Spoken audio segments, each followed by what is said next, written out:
విజయసాయిరెడ్డి ఏమన్నా భారతీయ జనతా పార్టీలో చేరతారా? ఇదో $1,000,000 ప్రశ్న. ఎందుకు అంటే ఇప్పుడు మొన్న ముగ్గురు రాజీనామా చేశారు ఎంపీలు.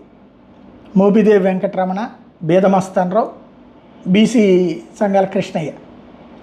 బేదమస్తానరావు సీటు బేదమస్తానరావే కొనసాగించారు. మోపిదేవిది వచ్చేటప్పటికి సానా సతీష్ తీసుకున్నారు.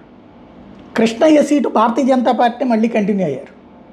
విజయసాయిరెడ్డికి మోడీ అమిత్ షాలతో మంచి సాన్నిహిత్యం ఉంది. అందుకనే మోడీ అమిత్ షాలు నాకు ఇంతవరకు చేసిన సహాయ సహకారాలకి ధన్యవాదాలు అని ప్రకటించారు. దాంతోపాటుగా ఆయన చంద్రబాబు గారితో వ్యక్తిగతమైనటువంటి విభేదాలు ఏం లేవు, పార్టీ పరంగానే విభేదించాను అంటూ బాబు గారితో కుటుంబపరమైన సాన్నిహిత్యం ఉందని చెప్పారు. అదొక పాజిటివ్. ఈవెన్ మొన్న ఈ మధ్యన అతను చనిపోయినటువంటి సందర్భంలో, తారకరత్న చనిపోయిన సందర్భంలో వాళ్ళిద్దరు ఎంత క్లోజ్గా ఉన్నారన్నటువంటిది కూడా చూశారు. ఇది నెంబర్ 2. నెంబర్ 3 వచ్చేటప్పటికి పవన్ కళ్యాణ్ గారంటే నాకు బాగా గౌరవం, మా ఇద్దరికి మధ్యన స్నేహం అట్లాగే ఉందన్నారు. అంటే కూటమికి సంబంధించినటువంటి ముగ్గురిని పాజిటివ్గా మాట్లాడారు.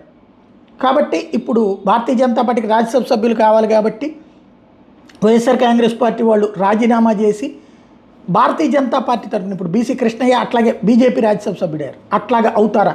ఎందుకంటే ఇక్కడ ఒరిస్సాలో కూడా అదే జరిగింది.